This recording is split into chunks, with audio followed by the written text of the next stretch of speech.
시청자 여러분 안녕하십니까? 출발 성공 투자 박민영입니다. 안녕하세요. 김수정입니다. 뉴욕 증시는 긴축에 대한 우려, 지정학적 리스크가 계속해서 부각되면서 혼조 마감했습니다. 테슬라는 중국에서 대규모 리콜 소식과 봉쇄 소식이 전해지면서 3% 넘게 하락했고요. 그리고 기술주들도 대부분 부진한 모습을 나타냈습니다. 국채금리 같은 경우에도 2.7%를 돌파하는 모습이었고, 그리고 국제유가도 2%가량 오르면서 에너지 업종의 상승세를 견인했는데요. 대체로 이 뉴욕 증시에서는 계속해서 긴축에 대한 우려가 가장 크게 부담으로 작용하고 있습니다. 네, 그렇습니다. 긴축이나 국제유가, 인플레이션 혹은 지정학적 리스크 계속 알고 있던 이슈인데 이 악재가 돌아가며 순환하며 우리 시장에는 부담을 안겨주고 있습니다. 이런 시장 속에서 그래도 스토리가 살아있는 쪽이 어디일까를 좀 고민해보는 시간 오늘 챙겨봤으니까요. 끝까지 함께 체크해 주시길 바랍니다. 자, 첫 번째 이슈 확인해 보겠습니다. 일단은 성장주에 대한 이야기로 시작을 해서 섹터로 들어가 보도록 할게요. 말씀 주신 대로 미국의 긴축에 대한 부담이 가중되고 있습니다. 10년물 국채금리가 2.7% 돌파하면서 2019년 3월 이후 최고치를 기록했고요. 보시다시피 이 5개 주 중에 4주간 상승 흐름을 기록하면서 6일 연속해서 올라가는 흐름 나오고 있습니다. 당연히 기술주 중심의 성장주에 대한 부담 안겨주고 있는 상황이고요. 바클레이즈 등에서는 당분간 박스권 흐름은 계속 이어질 수 있다라고 주의의 목소리를 내기도 했습니다. 시장 연준 인사들은 계속해서 이 긴축의 속도와 강도를 더 빠르고 더 강하게 올려야 한다라고 얘기하고 있습니다. 그게 우리에겐 부담이 되고 있고요. 자, 양적 긴축에 대해서 시장은 계속 걱정을 하고 있죠. 그 속도와 강도에 대해서요. 하지만 일부 증권가 의견에서는 이 양적 긴축을 시행하는 게 증시 하락인 건 아니다라고 계속적으로 얘기를 합니다. 지난 QT 시행 시기였던 때 살펴보면 미국의 S&P 500의 상승률은 오히려 양적 긴축을 시행하고 더 나은 흐름을 기록했다라는 것을 얘기하고 있는 거죠. 대신증권에서는 이렇게 표현을 했더라고요. 결국 여러 가지 우려를 딛고라도 미국 증시는 제 갈 길을 갈 것이다.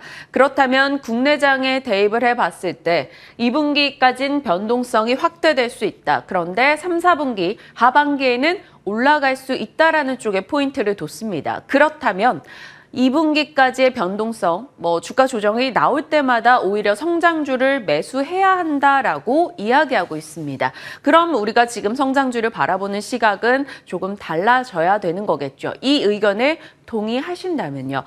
그래서 성장주단의 흐름들을 좀 살펴보고자 하는데 오늘은 테슬라 얘기해 볼게요. 요즘 테슬라 소식이 많습니다. 일단 오스틴 기가팩토리 개소식과 전기 픽업 사이버 트럭을 공개했고 그걸 내년도에 판매한다라며 불확실성을 어느 정도 걷어내자 지난 금요일장에 우리장 2차 전지주 랠리를 펼치는데 상당히 큰 몫을 해줬습니다. 다만 그 이후에 추가된 이 소식들 중국의 13만 대 모델3 리콜 소식이 있었고요. 미국의 국채금리가 또 급등했다. 중국의 락다운 부담감 이로 인해서 테슬라는 3% 정도 하락한 채 거래를 마쳤습니다. 그렇다면 우리장의 2차 전지 영향을 조금 오늘은 받아갈 수 있다. 만약 테슬라 영향을 받아서 또 긴축에 대한 부담을 안아서 2차 전지주가 떨어질 수 있다는 것을 오늘장에는 염두에 둬야 되겠죠. 다만 그걸 어떻게 활용할지에 대해서는 추가적인 고민이 필요한 부분이고요. 지난 금요일에요. 2차 전지 뉴스가 쏟아졌습니다. 테슬라 관련한 소식, 또 LG 에너지 솔루션이 생각보다 실적 괜찮네 이런 분위기를 형성해줬어요. 그러면서 2차 전지주 전반에 실적 기대를 조금 키워줬습니다. 그리고 에코프로비엠이 코스닥 총 1위를 기록을 했죠. 지난주에요. 그리고 LNF도 힘을 내고 있습니다. 결국 LNF까지 올라오게 된다면 이제 코스닥을 바라볼 때는 바이오가 아니다. 이제는 2차 전지다 라고들 얘기를 하죠. 그리고 포스코케미칼도 연 3만 톤의 양극재 공장 착공한다라는 소식까지 전하기도 했습니다. 그래서 그날 테마 상승률 상위를 보시면 1위부터 10위권 내에서 거의 다 2차 전지가 들어가 있습니다. 2차 전지, 셀, 소재, 부품, 장비까지 줄줄이 올라가는 흐름이 나왔고요. 대표주들 조금 전에 이슈가 있었던 이들 종목군들을 필두로 해서 굉장히 강한 흐름이 확인이 됐습니다. 우리는 전기차주가 조금만 움직여도 굉장히 생각보다 강한 매수세를 투입하면서 관심을 두죠. 우리가 전기차에 집착하는 이유가 분명히 있을 겁니다. 시장에서는 뭐 일희일비합니다. 원가 부담, 뭐 전쟁 리스크, 공급망 차질 이슈에 따라서 하루 등락폭을 뭐 거듭하는 모습이 나오긴 합니다만 전기차에 우리가 계속해서 미련을 버리지 않는 이유는 구조적인 성장 스토리가 있다라는 겁니다. 그리고 여기 나오는 이 모든 리스크가 사실 공급 측면의 타격인데 공급 타격은 과거의 흐름을 놓고 봤을 때 추세적으로 하락을 일으킨 적이 없다라고 증권가는 얘기하고 있습니다. 결국엔 어차피 결론은 전기차를 타게 될 것이다라는 걸 알고 있는데 이건 속도를 지연시키는 문제지 훼손시키는 문제는 아니다라는 거죠. 글로벌 자동차 판매 전기차 비중 매년 늘어날 것으로 우리는 추정을 하고 있으니까요. 자, 그럼 지금부터 변동이 있을 구간에 더더욱 적극적으로 이를 모아간다라고 스스로 가정을 해본다면, 모아간다면 여기서부터가 힘든 겁니다. 뭘 사야 되느냐, 무엇을 모아가야 되느냐가 고민이겠죠. 일단은 정리를 좀 해봤어요. 주말 내내 이 분류부터 조금 하고 그 다음 선택의 고민을 가져야겠다 싶어서 정리했습니다. 일단 넘겨보시죠. 전기차 관련해서 투자를 하시고자 하시는 분들, 일단은 전기차를 생산하는 업체들이 있죠. 순수 전기차 업체들부터 해서 기존의 내연기관 차들이 전기차를 생산하는 경우까지, 그리고 나서 배터리 셀 업체들이 여기에 납품을 하게 되는 거고요. 이게 바로 선두권, 그 다음에 넘어보시면 바로 소재 라인입니다. 소재 4대 소재의 동박까지 더해서 이렇게 나눠봤습니다. 주요 대표 업체들이고요. 글로벌 25개사, 50개사 다 있습니다. 그 가운데서 이들은 조금 추려볼 만한 업체들로 남겨놓은 거고, 저희 시간대 엔캠이나 솔브레인, 첨보, 수익이 났었던 종목도 꽤나 다수라는 점 확인하시길 바랍니다. 장비 쪽 가볼까요? 각 공정별로 국내 상장사 위주로만 추려봤습니다. 극판, 조립, 활성화, 자동화, 탈철, 기타 각각의 공정별로예요. 만약에 내가 어느 공정에 관심을 두고 있다 하시는 분들이라면 그 공정에 맞는 종목군을 찾아서 점검하시는 게 필요할 것 같고요. 이걸 다시 정리를 해보겠습니다. 내가 배터리 셀 생산업체로 초점을 맞춘다. 나는 LG 에너지 솔루션이 좋아 보이고 그 LG 에너지 솔루션에 납품하는 업체로 들어가 보겠다라고 생각하신다면 이렇게 가시면 될 것 같아요. 위에 제가 굳이 이 셀 업체들이 납품하는 업체를 적어 놓은 이유는 예를 들어 폭스바겐 뉴스가 나온다? 그러면 이쪽으로 가서 먼저 좀 선택지를 고민을 해보시다라는 거고요.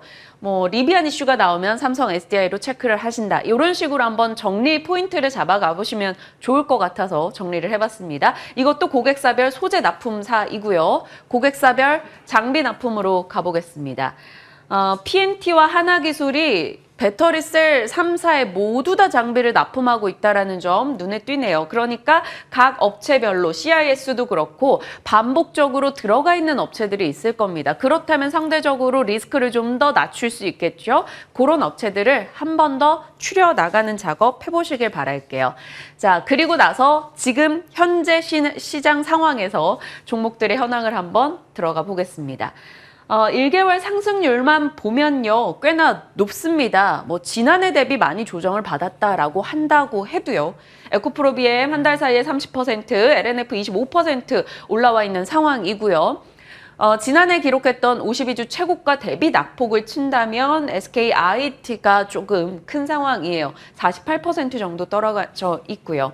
증권가에서 내놓고 있는 목표 주가 대비 현재 주가, 괴리율이 조금 큰 업체들은 이쪽입니다. 동원 시스템즈는 아직까지 67% 정도 상승 여력이 남아있다. 증권가의 뷰는 이렇게 나오고 있습니다.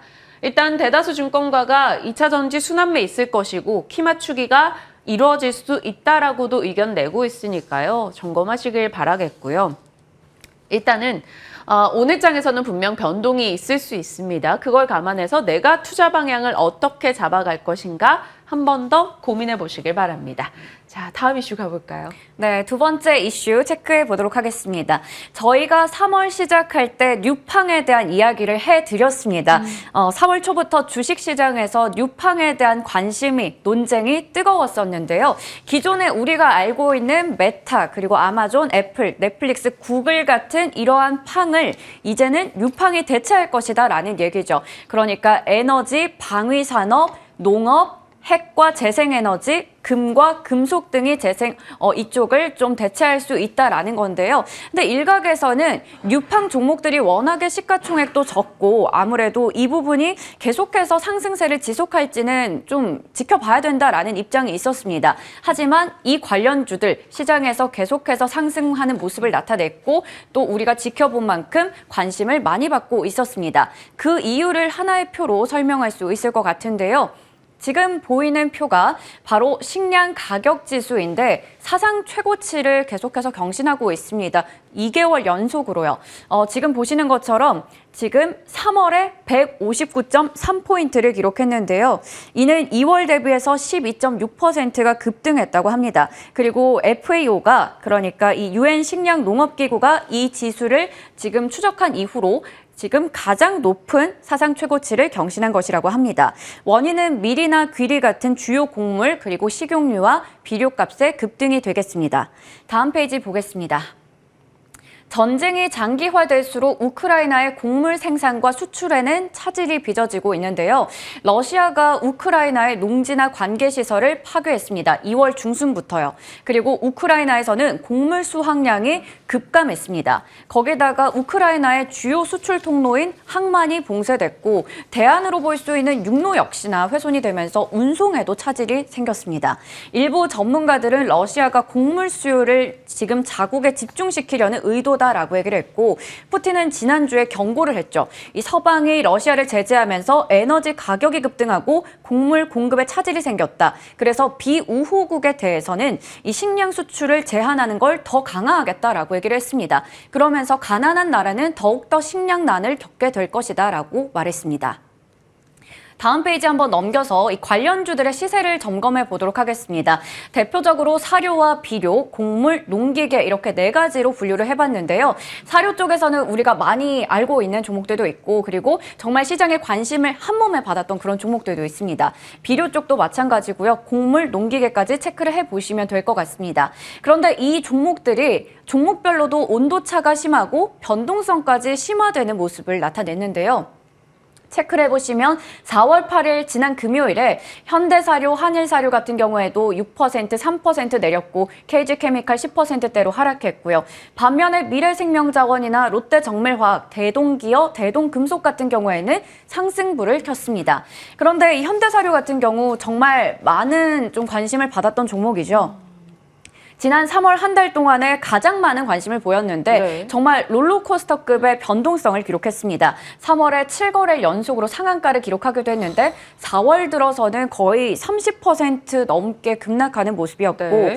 카나리아 바이오의 지분 인수가 무산된다라는 우려 속에 주가는 힘을 받지 못했습니다. 그렇다면 다음 페이지 넘겨서 한번 또 이런 질문을 던져볼 수가 있겠죠. 곡물 가격이 상승하면서 부담은 계속해서 이어지고 있는데 관련주들은 오르는 쪽은 계속 오르기도 하고 또 변동성을 나타내는 쪽은 계속해서 지금 변동성을 나타내고 있습니다. 그렇다면 이들 종목 어떻게 지켜보면 좋을지, 전략 어떻게 세우면 좋을지 잠시 후에 체크해 보겠습니다. 네, 곡물가 영향을 받아가는 업체들 중에서 보여주셨던 그런 사료 업체들 같은 경우는 사실 대응할 수 있는 종목이라고 네. 느껴지지가 않고 이 다수의 개인 투자자분들께는 오히려 정말 조금 가격 전가해서 이득을 볼 것 같은 굵직한 업체들은 또 주가가 그렇게 탄력적이지 않아서 더 고민이 되는 것 같아요. 잠시 후에 전략 챙겨볼 거고요. 가나 안 가나 한번 살펴볼까요? 네, 가나 보시면 도심 항공 모빌리티 미래 교통수단 지원 방안, 네. 또 UAM 관련주들에 대해서 한번 전략을 체크해 봐야 될 것 같습니다. 그리고 EU가 러시아의 석탄 수입 금지에 대해서 추가적인 제재를 한다고 네. 합니다. 이들 종목들 오늘 어떤 시세를 보이는지도 보셔야 될 것 같고요. 다음으로 네이버와 카카오, 이런 네카오죠. 지금 3거래일 연속해서 부진한 모습 나타내고 있는데 규제 완화에 대한 기대감이 작용함에도 불구하고 이 성장주들 선수들의 주가 하락 어디까지 갈지 전략 세워보겠습니다. 네, 그리고 일정도 체크를 해본다면 이번 주도 일정이 네. 참 많은데 뭐 물가지표도 중국에서부터 시작이 되네요. 네, 맞습니다. 특히나 중요한 부분 좀 빨간색으로 표시를 해놨는데 화요일에는 미국에서 3월 소비자 물가지수, 수요일에는 미국의 3월 생산자 물가지수를 주시하셔야겠고요. 목요일에 국내에서는 금융통화위원회가 나오는데 총재 자리가 공석입니다. 그래서 지금 0.25%포인트 인상을 할지 동결이 될지 체크해 봐야 될 것 같고요. 그리고 금요일에는 북한에서 태양절입니다. 대북 긴장감 고조를 좀 우리가 주시할 필요가 있겠습니다. 네, 그리고 또 하나의 체크 포인트가 바로 중국 봉쇄 이야기일 것 같습니다. 중국 봉쇄 관련한 소식이 계속해서 전달이 되고 있는데요. 이번엔 광저우, 정저우도 고강도 방역 예고가 되고 있습니다. 이 수순이라면 곧도 상하이처럼 락다운에 들어갈 것이다 라고도 얘기를 하는데요. 일단 지금 중국 봉쇄 관련한 후폭풍 생각을 해본다면 IT단에서는 생산 문제가 조금 차질을 빚을 것 같고요. 물류대란 해운 운임이 계속 올라간다라는 점도 점검하시길 바랄게요. 지난해에도 한번 이 중국 쪽에 봉쇄 소식이 있었기 때문이고요. 비료 배급 중단되면서 식량 생산, 앞서 수정 앵커 브리핑 이슈처럼 타격을 받을 수 있다라는 거고요. 중국의 IT 부품 메카의 쿤산, 지난주에 기판 얘기하면서 전해드렸던 이 지역이 봉쇄 기간을 또 연장했습니다. 애플의 PCB 타격 조금 있을 것 같고요. 테슬라의 핵심 기계부품 생산도 역시 이쪽이 조금 담당을 하고 있는 만큼 기판사들 국내에서 조금은 더 수혜 기대 더 이어갈 수 있지 않을까라는 생각도 드는데요. 전반적인 종목군의 전략 정비 필요할 것 같습니다. 오늘 이슈도 많은 만큼 저희 부지런히 달려볼게요. 지금 체크하시죠.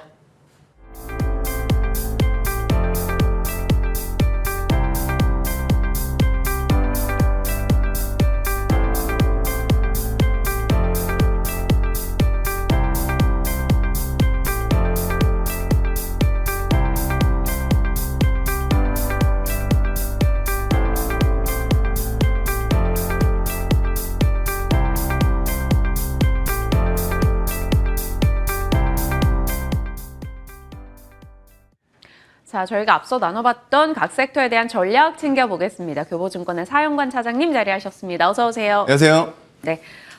첫 번째로는 저희 2차 전지 쪽 얘기를 해볼게요. 네. 지난 금요일에, 금요일만큼은 사실 2차 전지 데이였어요. 맞아요. 정말 네. 많이 올라갔는데, 또 주말 사이에 전해진 소식은 중국의 봉쇄, 또 테슬라의 리콜 소식도 들려왔고, 뭐 테슬라로 인해서 2차 전지 섹터 전반이 사실 네. 단기적인 영향은 좀 받아가니까요. 점검이 필요할 것 같아요. 전략 어떻게 가져가세요? 글쎄요. 결론부터 일단 말씀드릴게요. 네. 뭐 떨 필요 전혀 없습니다. 떨 필요 없다. 네, 리콜 좋습니다. 같은 거 테슬라한테는 문제가 되지 않아요. 오. 테슬라가 항상 리콜 같은 거 나올 때 리메디를 뭐라고 주느냐? 타겟책, 치유법이라고 생각하시면 돼요. 테슬라 will perform on OTA, 소프트웨어 업데이트, 프리 오브 차지라고 그래요. 비용 없이 소프트웨어 업데이트로 전부 다 해결할 수 있다라고 얘기를 하는 거예요. 실질적으로 그동안 계속 리콜 진행돼 왔던 거 보면은 전혀 문제 없이 비용이 사실상 정비소로 입고 차량들을 13만 대 입고 시킨다고 생각을 해보세요. 굉장히 타격이 있을 수 있습니다. 하지만 자동으로 오버 더 에어라는 시스템을 통해서 바로바로 소프트웨어 업데이트만 해주면은 이런 문제들을 해결할 수 있는 거예요. 우리가 생각하는 그 네. 다 끌고 들어와서 다시 고치고 들어가는 그거랑은 다르군요. 전혀 다른 시스템이에요. 그렇기 때문에 최첨단 컴퓨터라고 생각하시면 됩니다. 단순히 운송수단인 자동차가 아니라요. 길을 달리는 한 대의 컴퓨터 서버라고 생각하시면 돼요. 각각의 모델들이. 거기다가 이게 모델 3였죠. 사실상 뭐 이거는 이제 LFP 배터리 적용을 했잖아요. 사실상 우리나라에는 어떤 배터리 쪽의 문제였다고 하면은 더 호재가 될 수도 있어요. 네, 근데 뭐 아쉽게도 그건 아니었고요. 일단 뭐 13만 대 정도 되는데 인버터입니다. 이게 전력 변환 장치인데 이게 오랜 기간, 일정 기간 이상 사용을 했을 때 전력 제어가 불량이 될 가능성이 있다라는 부분들을 소프트웨어적으로 해결할 수가 있다는 거예요. 네, 굉장히 혁신적인 시스템으로 달리고 있는 테슬라다라고 생각을 하시면 될 것 같고요. 밑에서 내연기관, 공룡차들이 계속 따라옴에도 불구하고 엄청나게 독보적인 판매량을 유지하고 선두권을 유지할 수 있는 이유가 바로 이런 것 때문이에요. 우리나라 현기차도 조금 아쉬운 부분이 있어요. 오버 더 에어라는 시스템들이 이제 GV 60 쪽으로 조금씩 적용이 되기 시작을 하거든요. 이거 반드시 선택이 아닌 필수입니다. 현기차에서도 이런 부분들을 반드시 좀 정립을 하셨으면 좋겠어요. 너무 명확하게 얘기를 해주셨네요. 네. 리콜 문제는 사실 전혀 악재가 안 된다. 그렇다면 지금의 긴축 행보는요? 네. 긴축 행보 속에서 결국 성장주 조정이 나오면 사라라는 네. 의견도 꽤나 맞아요. 많은데 거기에 동의하세요? 당연히 저는 동의를 하고요. 항상 제가 드리는 말씀이 긴축 시대에 뭐를 봐야 된다라고 말씀을 드렸죠. 성장주, 그중에서도 금리 인상을 이겨내면서 성장할 수 있는 성장주를 저는 최선호주로 꼽습니다. 당연히 연평균 15% 이상씩 10년 동안 성장이 담보가 돼 있어요. 이제 글로벌 전기차 보급률이 9%밖에 안 된단 말이죠. 앞으로도 나아갈 길이 훨씬 더 멀다. 그래서 이런 성장주들은 오히려 만약에 테슬라가 3%가량 하락을 했거든요. 근데 그동안 1년 동안 주가 흐름 보면 56% 상승했고요. 동종업계가 자동차 종목들 전부 다 봤을 때 9%가 안 돼요, 주가 상승률이. 근데 그거를 훨씬 뛰어넘는 상승률을 보여준 건 다 그만한 이유가 있는 겁니다. 그래서 전혀 걱정할 필요가 없이 오히려 주가가 하락한다고 하면은 매수 기회로 삼자라고 말씀드리겠습니다. 그렇다면 매수할 때 셀과 소재와 장비단에서 지금 가장 매력적인 건 무엇일지 궁금하고요. 네. 사실 차장님이 LNF 지난번에 저희와 함께 맞아요. 하실 때 얘기 네. 주셨고 그간 너무 좋은 수익이 단기간에 그렇죠. 났습니다. LNF도 궁금한데 차차 들어가 보죠. 일단 LG 에너지 솔루션 네. 많이 분위기가 바뀌었어요. 이 종목에 그럼요. 대한 시각이. 매수 가능? 네, 저는 충분히 매수 가능하다라고 보고요. 항상 말씀드리는 게 중국 쪽이 지금은 전체 시장에서 많이 판매가 되고 있고 중국의 로컬 배터리 업체들이 두각을 보이는 이유는 LFP를 적용을 하기 때문에 그래요. 이걸 왜 적용하느냐를 따져봐야 되겠죠. 당연히 가격이 가성비 저렴해요. 네. 가성비.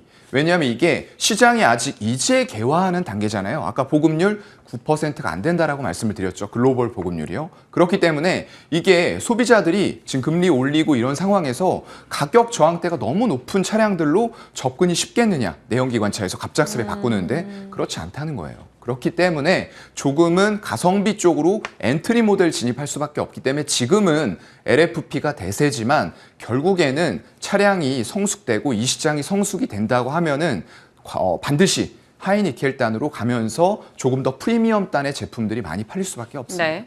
그렇다고 하면 당연히 LG 에너지 솔루션은 독보적이죠. 네, 당연히 저는 선택지를 받아야 된다고 생각합니다. 그렇다면 LG 에너지 솔루션 지금 자리에도 충분히 매수 가능하다라는 답변으로 대신 분할로요. 정리했어요. 네. 분할로. 네, 네. 한 번에 너무 들어가지 마시고요. 다급하게 분할로열을 덧붙여 주셨는데, 네. 그럼 소재단에서는 여전히 LNF 제일 매력적이에요? 아니면 네. 어느 정도 이익 났으니까 다른 네. 소재로 좀 관심을 둘까요? LNF도 말씀드렸고 제가 또 말씀드린 게 있죠. 에코프로비엠. 네, 주가에 어떤 양극재로. 관계없는 네. 실적과 관계없는 이슈들. 그거에 대해서는 너무 민감하게 반응하지 말자. 오히려 매수 기회로 삼자라고 말씀드렸어요. 그 이후에 굉장히 좋은 호재들 또 많이 나왔죠. 덮어버리는 무상증자라던가 이런 부분들. 당연히 그런 비용들은 전부 다 이제 유상증자를 하더라도 시설 투자로 전부 다 들어갈 수밖에 없는 상황들이에요. 왜냐하면 유미코아에 이어서 글로벌 2위의 양극재 기업입니다.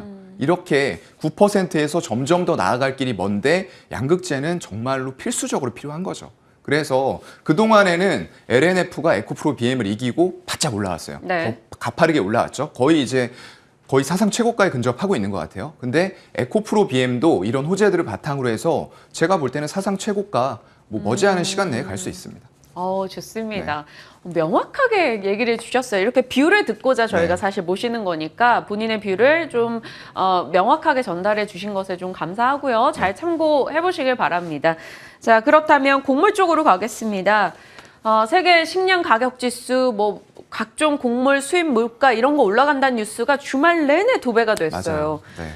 관련해서 저희 장에서 좀 포인트 잡아봐야 될 관전 포인트는요? 글쎄요. 일단은 이런 것들이 아니더라도 전쟁이 아니더라도 중국 쪽이 먹는 게 너무 늘어났어요. 그렇다 보니까 우리의 식탁 물가들이 너무 많이 올라갔고 힘들어졌는데 여기다 이제 전쟁까지 일어나 버린 거예요. 그렇다 보니까 우크라 쪽이 지금 올해 주요 곡물 수확이 거의 반토막 이상이 날 수도 있다는 전망이 나오고 있어요. 굉장히 심각하죠.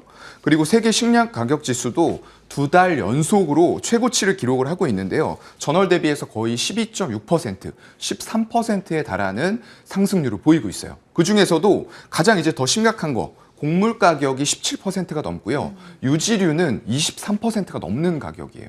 해바라 기후 같은 것들 이제 네. 원료가 되는 것들인데 그런 것들이 이제 심기 시작하는 시기인데 이런 전쟁들이 굉장히 판을 좀 뒤엎어놨다라는 생각이 좀 들 수밖에 없는 부분이고요. 일단 수입 어떤 곡물이라던가 육류 쪽 수입에 의존하는 쪽들은 상당히 타격을 받을 수밖에 없는 그런 상황들이에요. 그래서 식품하고 사료업계뿐만 아니라 식품하는 어떤 자영업자들, 그리고 외식업, 자영업, 농가, 일반 가정까지 확대되면서 굉장히 심각한 어떤 악순환의 사이클을 만들 수도 있겠구나라는 생각들이 점점 더 강하게 들고 있습니다. 네. 그래서 일단 대부분 종목들로 들어가 보면은 약간 좀 테마성인 종목들이 네. 대부분이에요. 맞아요. 그래서 어떤 급등락을 보이고 있는 상황에서 우리가 이런 것들을 좀 따라갈 거냐라고 봤을 때에는 정말 트레이딩에 능통하신 분들, 그런 분들이 아니라고 하면은 앞전에 말씀드렸던 2차 전지 관련된 종목으로 저는 접근하는 게 더 좋다라고 보고 있습니다. 일단은 이쪽 섹터에 대해서 사용관 차장님은 보류, 네. 더 매력적인 섹터가 충분히 있다라는 점에서 2차 전지 쪽으로 가겠습니다. 자, 이제 사용관 차장님의 픽을 열어보겠습니다. 어떤 걸 얘기해 주실까? 통증 시장 주목, 관련주 탑픽은 네. 통증 그 아픈 거 맞아요. 말하는 거예요? 현대인들 요즘에 너무 많이 아파요. 저도 많이 아프고요. 다들 많이 아픕니다. 길 가다 보면은 예전에 안 보이던 통증 클리닉이라는 곳들이 많이 간판이 보죠. 굉장히 네. 많이 생겼어요. 그만큼 만성 통증에 우리는 시달리고 있는 그런 상황입니다. 근데 여기에 딱히 해결책이 있느냐? 그것도 아니에요. 해결책이 딱히 없습니다. 근데 이제 이런 종목들이 조금은 해결을 해줄 수 있을 것 같아요. 오. 리메드라는 종목인데요. 뭐 하는 이게 회사죠? 그 만성 통증을 치료하는 어떤 전기 신경 자극 이런 쪽에서 두각을 보이고 있는 업체다라고 생각하시면 될 것 같고요. 이게 이제 국내 전자약 부분에서는 굉장히 선두적인 역할을 하고 있는 업체들이에요. 물론 글로벌로 봤을 때에는 더 뛰어난 업체들이 있긴 있는데요. 이 전자약이라는 부분이 뇌하고 아까 말씀드렸던 대로 신경세포 쪽에서 이제 발생되는 전기 신호를 통해서 질병을 어떤 통증을 조금 치료해주는 그런 역할들을 하는 거예요. 말이 조금은 어려울 수 있는데 우리가 경구용이라고 해서 직접 삼키는 네. 그런 약들이 있잖아요. 근데 이런 것들은 이제 전자약이라고 해서 어떤 사실 제가 신약 같은 것들 막연하게 기술 수출이 돼야지만 되고 이런 것들 별로 안 좋아하거든요.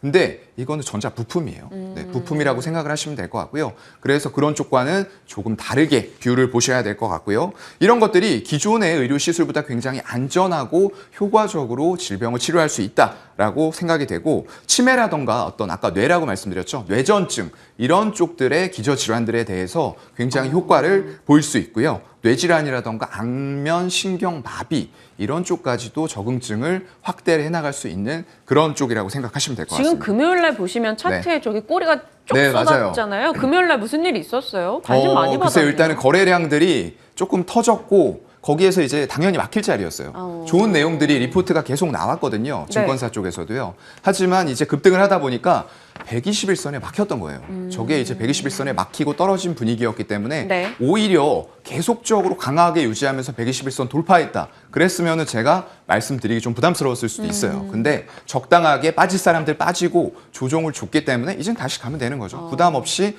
가면 될 자리다라고 기술적으로도 좀 해석이 되고요. 그럼 얼마까지? 글쎄요, 보실까요? 목표가는 일단은 조금 더 올리긴 할 건데 네. 1차적으로 봤을 때는 저는 한 37,000원 정도를 잡고 이 기업에 대해서 말씀을 드리고 싶습니다.